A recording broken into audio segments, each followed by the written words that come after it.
Olá, meus alunos, bem-vindos a mais uma aula do canal Ciências é Fundamental, nossa aula aqui do 9º ano.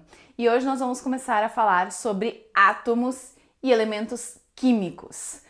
Primeiramente, eu queria contar para vocês um pouco sobre a história. O que é isso? O que é átomo? Bom, desde a antiguidade, filósofos já se perguntavam do que todas as coisas são formadas, qual é a menor unidade que forma o nosso corpo, uma árvore, os animais, todos os objetos que eles tinham, eles gostariam de saber então quais eram as menores unidades que formavam essas coisas. E eles acreditavam ser 5 os elementos, por exemplo, a água, o fogo, a terra, o ar e então, por quê? Por que eles chegavam a essa conclusão? Por causa de observações, como, por exemplo, uma madeira queimando, eles observavam que depois formava cinzas, né? Então isso era a porção de terra. Observaram também que evaporava a água, que tinha fogo, enfim. Então, as coisas eram feitas de combinações desses elementos. Porém, estudos ao longo da história, modelos foram propostos através de pesquisa para então definir qual é a nossa menor unidade, a partícula indivisível. E isso então que é um átomo. O que é um átomo? Átomo, a definição então, é essa partícula que não pode ser dividida, né? Aqui eu fiz o esqueminha para vocês, eu compartilho lá na nossa sala de aula para vocês verem. Então, do grego átomos, que é aquilo que não pode ser cortado nem dividido, tá? Vou até deixar aqui. Então, nós temos esses modelos atômicos que servem para quê? Para nós termos modelos para poder estudar mais facilmente, e são representações simplificadas. Então, Dalton fez algumas pesquisas e ele chegou à conclusão de que essa menor partícula poderia ser definida, representada por apenas uma bolinha, né, uma esfera, mas ele fez também algumas conclusões com as suas pesquisas, como, por exemplo, ele concluiu que essas partículas são indivisíveis, então é menor, que elas não são todas iguais e que elas se combinam e recombinam de maneiras diferentes, ou seja, as reações químicas, né? Elas se associam e podem se combinar de inúmeras formas. Porém, essa esfera não era suficiente para explicar outros fenômenos que eles continuaram a descobrir.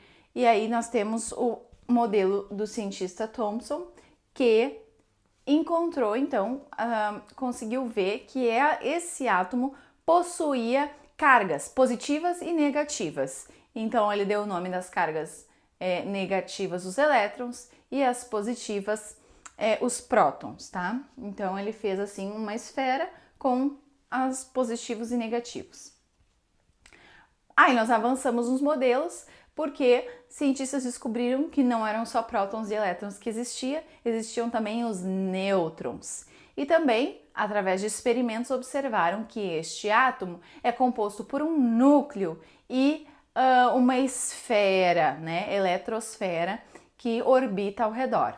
Então, essa é a nossa representação do modelo de Rutherford e Bohr, tá?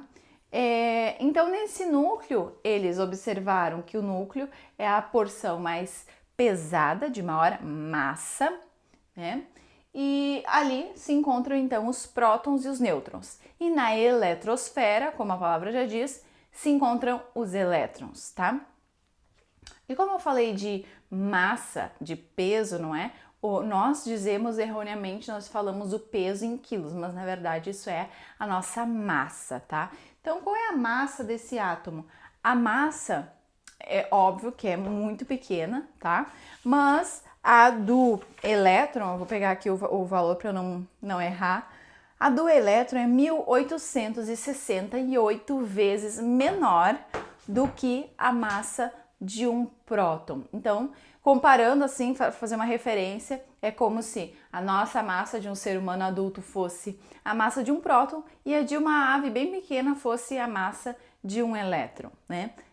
Fazendo essa analogia. Bom, então reforçando para vocês, os prótons teriam então essa carga positiva, os elétrons a negativa, e eles concluíram que também tem nêutrons, e esses nêutrons têm carga neutra, ou seja, na verdade, não possuem carga, certo? Aí, eles viram também que os átomos, eles originalmente, eles são todos neutros. O que significa isso? Eles têm a quantidade de carga positiva exatamente igual à carga negativa. Eu vou desenhar aqui para vocês um exemplozinho. Então, nós temos os prótons do nosso núcleo, por exemplo, e eu vou ter, eu só representei a carga, tá? Os elétrons na nossa eletrosfera, tá?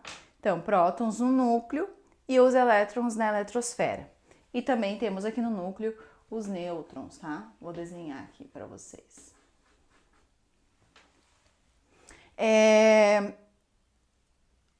Ok, são 3 positivos e 3 negativos. Esse átomo é neutro, suas cargas estão estáveis. Porém, pode acontecer de um átomo ganhar ou perder elétrons, tá bom? Se ele perde elétrons, perdeu um elétron, tá?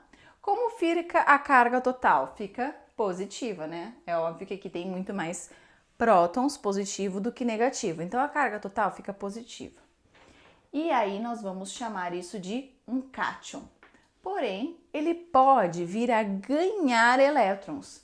Se eu colocar mais uns elétrons aqui, o que aconteceu com esse átomo? Ele ficou com mais carga negativa, ele ficou negativo, e isso é um ânion, tá?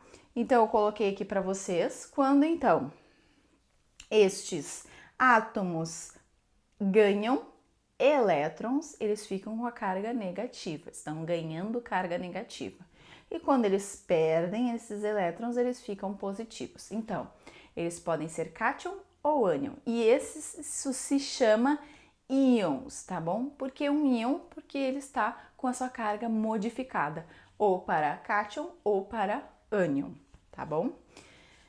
Ah, professora, mas esses prótons ali? Tá, aqui no núcleo, nos prótons, nunca vai sofrer alterações esses prótons, tá? Quando o próton, a quantidade de prótons de um átomo é o que define esse átomo. Se tem um próton, é um hidrogênio. Se tem 2, é um hélio. Se tem 3, igual ao nosso exemplo, é lítio e assim por diante. Então, essa quantidade de prótons é o que define o tipo de elétron. Se é um oxigênio, é o que define o átomo. Se ele é oxigênio, se ele é carbono, se ele é hidrogênio e assim por diante, tá? Então, é óbvio que se eu modificar a quantidade de prótons, na verdade, eu estou tendo um outro elemento químico, tá? E isso não acontece. Essa quantidade de prótons de um elemento é chamado de número atômico, tá? Porque é o número do átomo e é representado pela letra Z. Então, Z é o número atômico, que é nada mais nada menos do que a quantidade de prótons que um átomo possui, representado pela letra Z. Aí depois nós temos então o número de massa. O que vai ser o número de massa? Representado pela letra A. É a quantidade de prótons mais os nêutrons. Lembram que nós falamos sobre a massa referente a peso, né? Então vocês lembrem-se, a maior massa desse átomo está no núcleo. Então, essa quantidade aqui vai ser o número de massa, representado pela letra A.